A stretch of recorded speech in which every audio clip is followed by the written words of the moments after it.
En Saludarte, te proponemos compartir la tarde con especialistas y conversar sobre los temas de salud que a vos te interesan.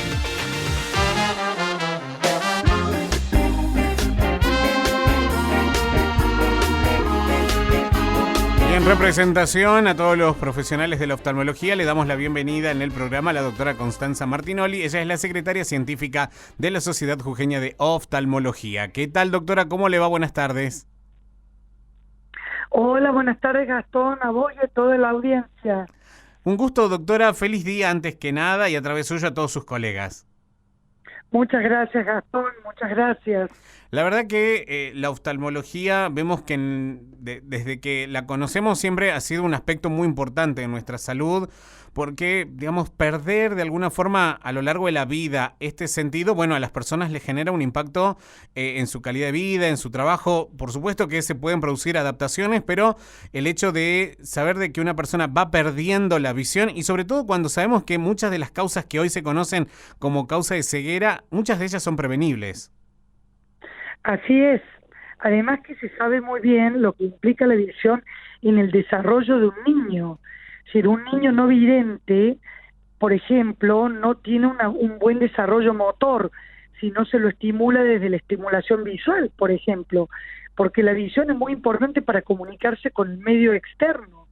Entonces, la visión tiene un rol desde el minuto 1 del nacimiento hasta la muerte, ¿no? Sí, por supuesto. Y doctora, además ustedes para poder acompañar en el cuidado de la salud visual, porque uno se queda solamente con el hecho de ver, ¿no? Pero en realidad la salud visual es mucho más que el hecho de poder ver y de poder visualizar, digamos, lo que hay en el mundo exterior. Es mucho más profunda la oftalmología, que tiene que ver incluso con el cuidado y también con, por ejemplo, la rehabilitación, la cirugía, que forma parte también de su formación. Así es. La rehabilitación visual es una parte fundamental. ¿Por qué? Porque el sentido de la vista no solamente es lo que te permite comunicarte con el otro, porque te relaciona con el mundo exterior de una manera muy directa, sino que cuando uno lo pierde, es un sentido que prácticamente te anula por completo lo que vos venías desarrollando en tu vida. Nosotros perdemos la visión solo por el hecho de envejecer. Vos pensás, Gastón, que a los 40 años, de los 40 años en adelante aparece, mirá qué cosa sencilla, la presbicia, por ejemplo. Una mañana te despertás y de golpe no podés ver un mensaje de texto. O vos sos costurera y ya no ves para enhebrar la aguja. Y ese día, todas las personas, a partir de los 40 años, las personas oftalmológicamente sanas tienen presbicia, es decir, la oftalmología forma parte fundamental de la vida del individuo. Todo el mundo en algún momento de su vida necesita un anteojo, ya sea para ver de lejos o, como te cuento, una persona sana a partir de los 40 para lectura. Mirá si será importante. Sí, por supuesto. Ni te digo ahora con las computadoras y con toda la cuestión tecnológica que se viene. La verdad que sí, ¿no? Y además ustedes dentro de su formación, como le decía, porque me parece importante destacar, porque uno piensa que podría haber hasta un especialista en cirugía oftalmológica, sin embargo ustedes también son cirujanos. Es claro, somos médicos cirujanos. La mayoría, yo por ejemplo me especializo dentro de la cirugía en la parte de estrabismo. Esa es mi subespecialidad. Hay otros que se dedican a retina, otros que se dedican a glaucoma. La cirugía de catarata es como la cirugía más convencional, porque todos vamos a tener catarata en nuestra vida, Gastón. Vos y yo, a partir de cierta edad, eso también está genéticamente determinado, depende de la incidencia del rayo del sol, por eso en Jujuy es más frecuente la catarata en la gente joven, pero todos vamos a tener presbicia y cataratas.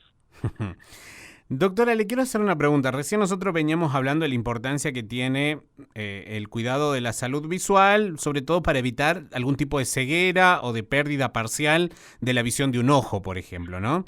Pero ¿qué pasa en el caso de las personas que desde el nacimiento nacen ciegas? Es decir, desde el día 1 en el que nacen, por algún motivo, no tienen desarrollado el sentido de la visión. En ese caso, ¿cómo se acompaña desde la oftalmología a esos niños pequeños y a lo largo de su vida? Es una pregunta fabulosa. ¿Por qué? Porque se estudió que los niñitos no videntes, que hay muchísimas causas, una y la más frecuente en el mundo es la retinopatía del prematuro. Sí. ¿Qué pasa con estos bebés que pesan menos de 700 gramos? Imagínate lo que te digo, Gastón, que antes no vivían y que hoy sobreviven. Y que al sobrevivir, como les está faltando, como la retina termina de desarrollarse en una incubadora y le falta muchas veces oxígeno y determinados factores de crecimiento a esa retina, la retina sufre lo que se llama la retinopatía del prematuro, que es distintos grados, del grado 1 al grado 5, terminando en un desprendimiento masivo de la retina y la ceguera total.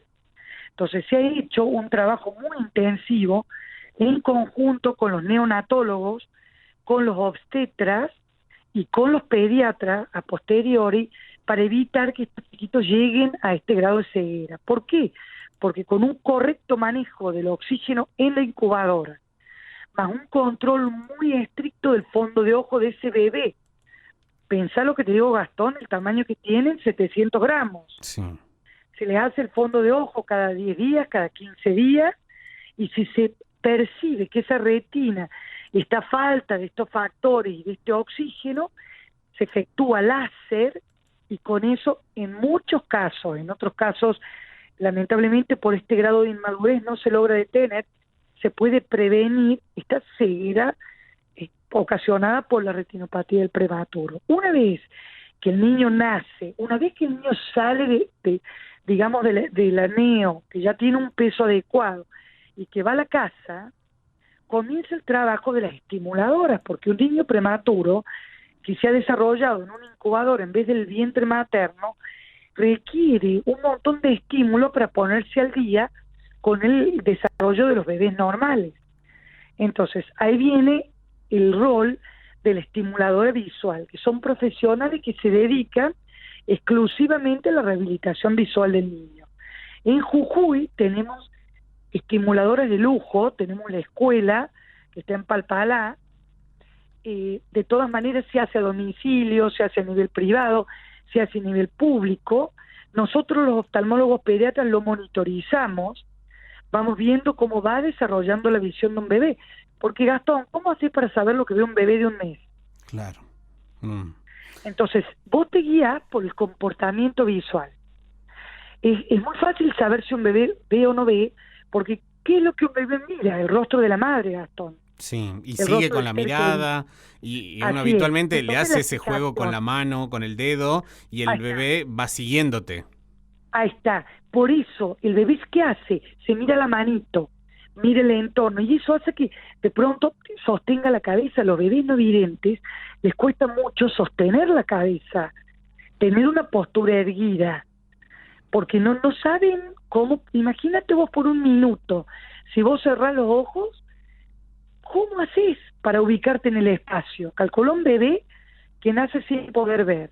Sí. Entonces se le enseña a la mamá determinadas técnicas con almohadones, muchas veces con cámaras o gomas de auto inflada, cómo se lo va a ubicar, boca arriba, boca abajo, cómo se lo acaricia, cómo se le susurra, cómo se estimula el olfato, la audición, el tacto, para que la criatura pueda tener un desarrollo normal. Los chicos no videntes hablan después, por ejemplo. Claro. Pero en Y respecto ya al vos lo que cuidado... cuento, se compromete el habla, Sí. porque copian. El niño aprende por imitación. Sí. Es la forma en la que adquirimos el lenguaje. Y justamente, Así doctora, es. específicamente... Entonces la mamá tiene que ponerse la cara, sí. Y cuando uno tiene que pensar en que ese niño, bueno, con el paso del tiempo va a ir creciendo, ya está visto de que no ha desarrollado, digamos, no cuenta con el sentido de la visión. El cuidado oftalmológico es el mismo que una persona respecto a, por ejemplo, ¿no? A algún tipo de gotas, a la exposición a la luz del sol, a otro tipo de luces que puedan... Muy buena tu pregunta, Gastón. Todo eso es fundamental. Por eso, ¿qué pasa con los niños no videntes? Yo tengo muchísimos chicos no videntes porque cuando llegué a Jujuy, estuve trabajando mucho tiempo ad honorem para la Asociación de Palpalá, Uh-huh. de no videntes y disminuidos visuales. ¿Y qué pasa? El niño es desconfiado en general, le cuesta mucho relacionarse con el otro porque no lo puede ver. Entonces, ese niño necesita tener siempre el mismo equipo que los ve. Yo veo mis chicos no videntes que ahora son padres de hijos que ven. Sí. Y yo me acuerdo cuando ellos eran bebés, al venir al consultorio, solo escuchar mi voz, yo podía hacerles lo que realmente necesitaba, se portaban excelentes porque sabían quién los iba a ver. Y yo ya los había estimulado de bebé desde el tacto. Me conocían, me olían, me escuchaban. Y las madres me decían, doctora, no hay forma de llevarlo al pediatra, el chico. Llora, se tira al piso, se tira bajo el escritorio. Y conmigo se relacionaban, pero vos vieras el cariño. De hecho, yo lo sé ver en la calle y yo le hablo y ya saben quién es, ya me reconocen. O sea, es muy importante generar con estos niños este vínculo porque les queda para toda la vida. Es la personalidad que después ellos desarrollan, confiado, desconfiado, seguro, inseguro. Y el tema de las ayudas ópticas, la tecnología, por ejemplo, yo ya tengo 25 años en la especialidad, con lo cual he podido ver la etapa pre-informática y post-informática. Hoy, un niño no vidente, la computadora le lee el libro. Sí. De pronto hay ayudas impresionantes que aumentan la letra, que cambian los contrastes, computadoras que te ponen, por ejemplo, el fondo amarillo, la letra negra, los mismos celulares, vos que los manejás con la voz. Sí, tal cual. Los mensajes de texto ya no son tan necesarios, vos podés mandar un mensaje vos.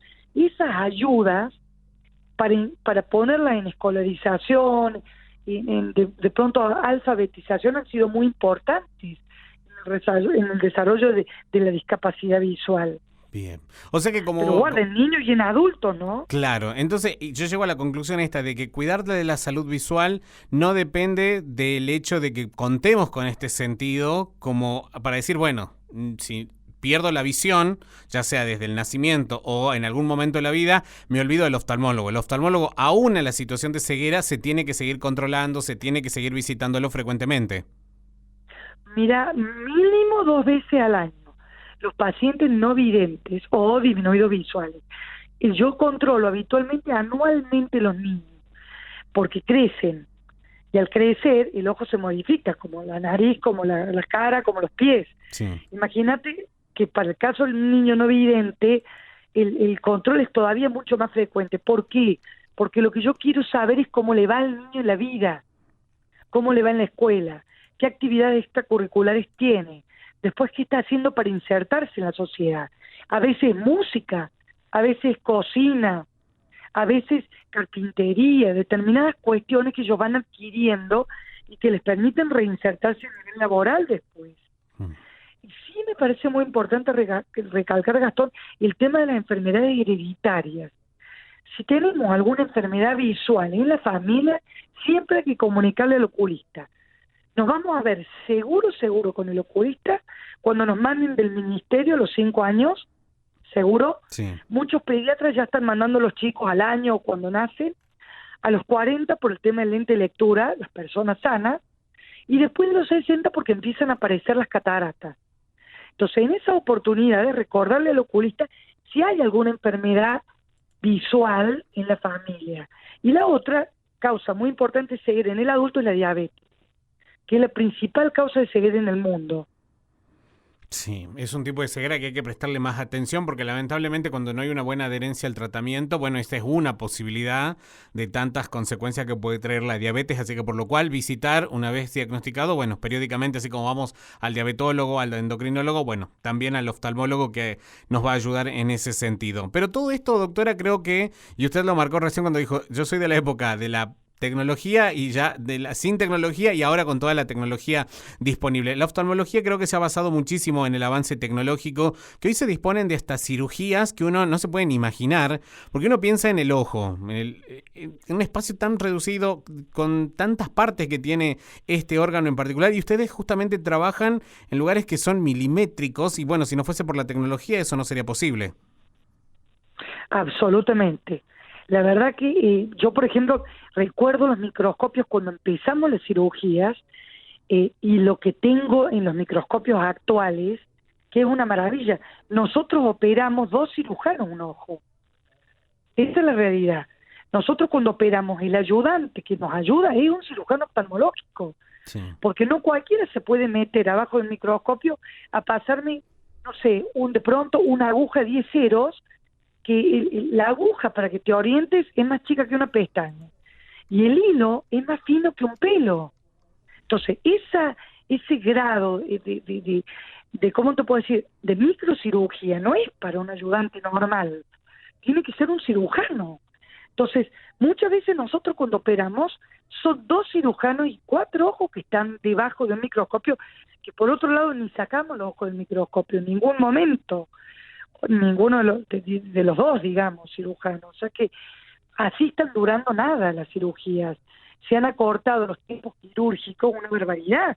Yo me acuerdo, Gastón, cuando empecé a operar cataratas, demorábamos 40 minutos.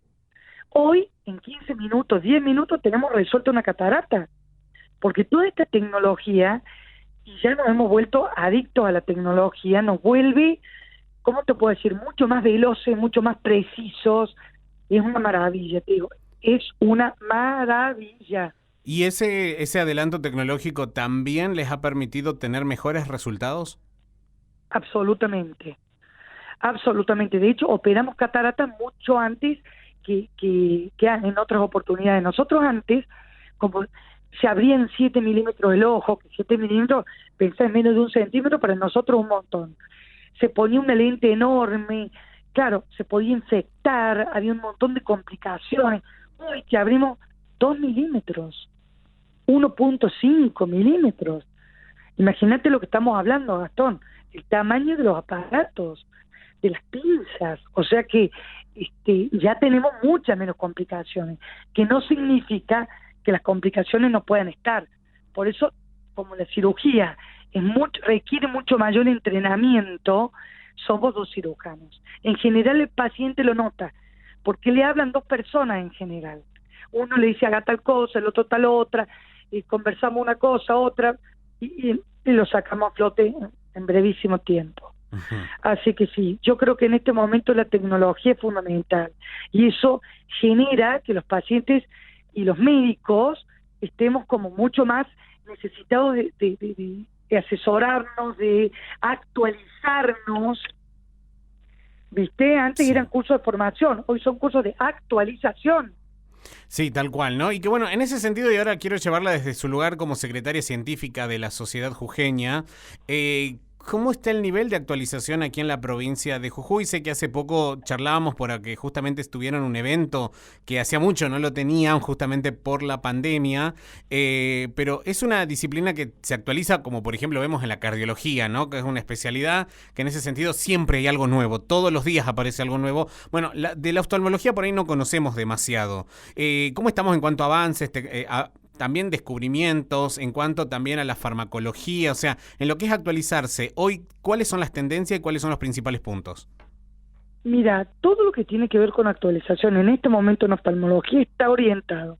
Son 2 grandes ramas. Una, a lo que tiene que ver con la cirugía, la microcirugía de la que te estoy hablando, que ya más o menos hemos conversado el tema. La otra tiene que ver con todos los avances de ayudas ópticas, informática, todo ese asunto ahora online, lo que ha pasado con la pandemia que nos ha obligado a actualizar determinados tratamientos, por ejemplo, ortópticos para hacer en casa con las computadoras y los niños. O sea que en ese campo también se está avanzando mucho con lo que tiene que ver con prevención de la ceguera. Por ejemplo, trasplantes de células madres, determinar esta cuestión de la diabetes y los antiangiogénicos y los láseres para tratar de prevenir la ceguera. No te olvides que el ojo es la prolongación más distal del cerebro. Sí. Acordate el dibujo del cerebro, viene el nervio óptico y el ojo. El ojo es parte del cerebro y por lo tanto es tejido nervioso. Y en la parte neurológica, el tejido nervioso no se regenera. Por eso tenemos el problema de la ceguera. Entonces, en eso también se está avanzando muchísimo. Estamos en etapas experimentales, pero creo que es la medicina del futuro. Sí. Y se todo podrá... lo que tenga que ver con anticuerpos monoclonales, todo lo Sí. que tenga que ver con trasplante de células padres.